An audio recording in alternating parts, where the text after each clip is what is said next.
Hello students, in the previous video we have covered about the problems in the agriculture sector. In this video we are going to look at what are the policy responses to the problems in the agriculture sector, or in what way government has tried to address the problems in the agriculture sector. First, reforms in the storage system. The first was scheme is Private Entrepreneurs Guarantee Scheme. Under the PEG scheme, the storage capacity will be created by the private parties or the private sector. Storage capacity will also be created under PPP mode. It will also be created by the government agencies, and the entire storage capacity which will be created, so it will be hired by the Food Corporation of India on lease for 9 to 10 years, and the charges will be paid. So under the PEG scheme, government is incentivizing for creation of storage system or storage capacity so that FCI can hire it. The aim of the PEG scheme is to increase the role of private sector in the storage system or in the storage infrastructure, and to enhance the storage system in India, the storage capacity, so that the losses which takes place because of the absence of adequate storage capacity can be minimized. The PEG scheme will lead to modernization of storage infrastructure, as steel silos will be the primacy, will be given preference, and it will lead to improvement in the shelf life of the stored grains. The second is online depot management system.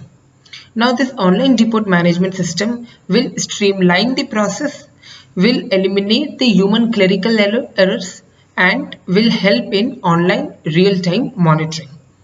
The online depot management system will automate the process of depot operations, including from receipt of food grains at the depot to storage, maintenance activity, and issue of food grains.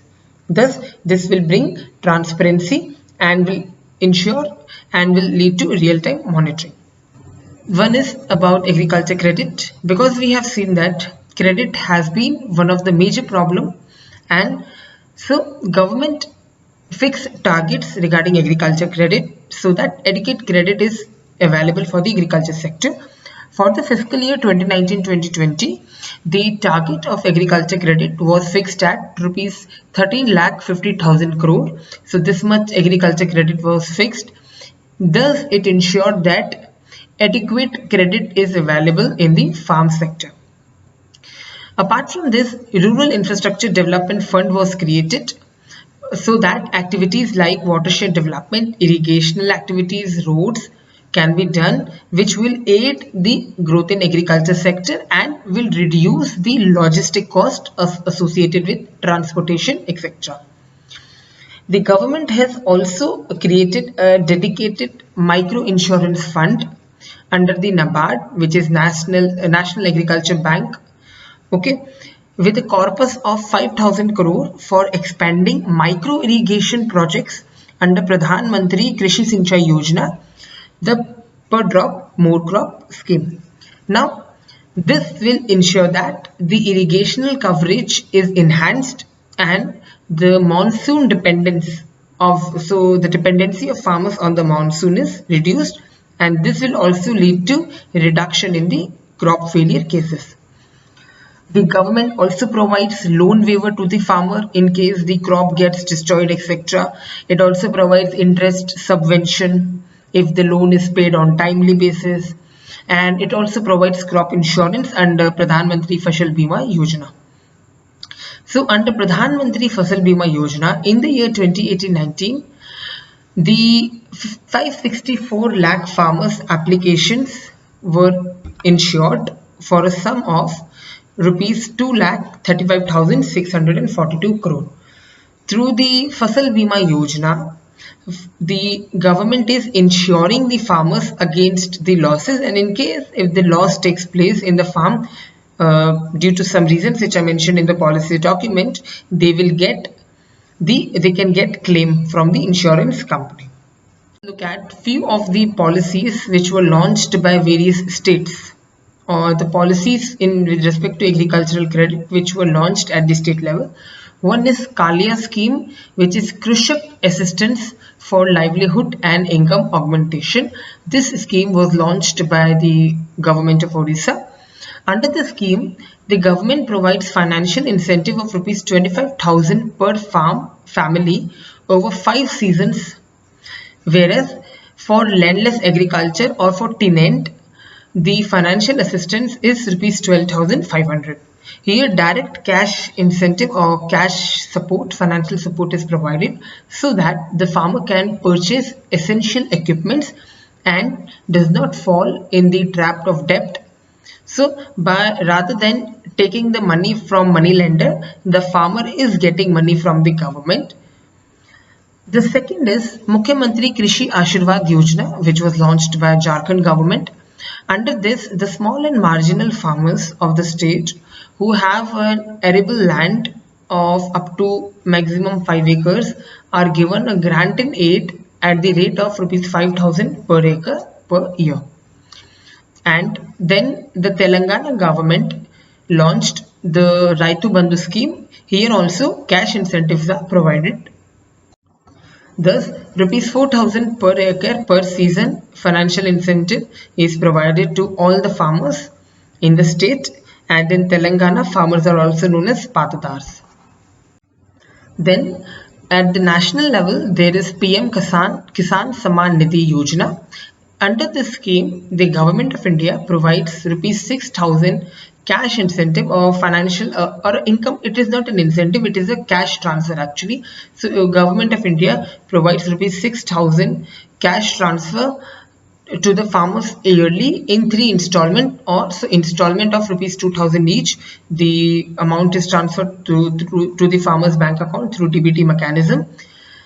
And for farm mechanization, the custom hiring centers have been set up in various states. The custom hiring centers has led to increase in the farm mechanization. It has actually worked as an impetus to the farm mechanization. It has increased or enhanced the productivity level, and it has also created rural employment because in the custom hiring centers the rural youths are employed. The custom hiring centers have made it possible for the small and marginal farmers to use machines in their farms. Thus, custom hiring centers have played a crucial role in ensuring that farm mechanization works well and the productivity is enhanced. Apart from this, there is new agriculture policy of 2000. Now, this new agriculture policy 2000 gives out, lays down various aims which the policy wants to fulfill. One is to give greater emphasis on livestock, animal husbandry, dairy and aquaculture sector. Now these all sectors are allied sector of the agriculture, and thus the policy aims to leverage the benefits in the allied sector. Second is to ensure food and nutrition security. Third is ensuring that farmers are getting right prices for their produce, and for this there is a minimum support price scheme which we are going to deal in the next lesson, in the next video. The fourth aim was increasing the public investment in the rural infrastructure like electrification, building roads, roadways, then expanding irrigational facilities. And we know that these will lead to reduction in the associated cost. Then to provide crop insurance facility so that farmer can be insured. And for this there was National Agriculture Crop Insurance Scheme. But later on this scheme was replaced with Pradhan Mantri Fasal Bima Yojana. And the other is creating off-farm activities so that farmer can be engaged in other sector as well, in the allied sector as well, and his income can be enhanced, he can get some extra income, his saving can be increased, and to promote allied sector or to leverage the benefits in the allied sector. And the last is to allow the private sector participation or to leverage the private sector participation so that greater investment can be done in a proper time.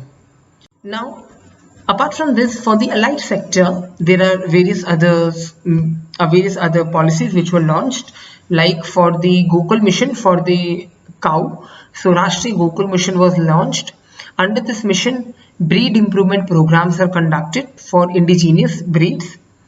E-Pashu Hut portal was also launched. Now in the E-Pashu Hut portal, the sale and purchase of breeding stock takes place. So it is a dedicated portal for sale and purchase of breeding stock.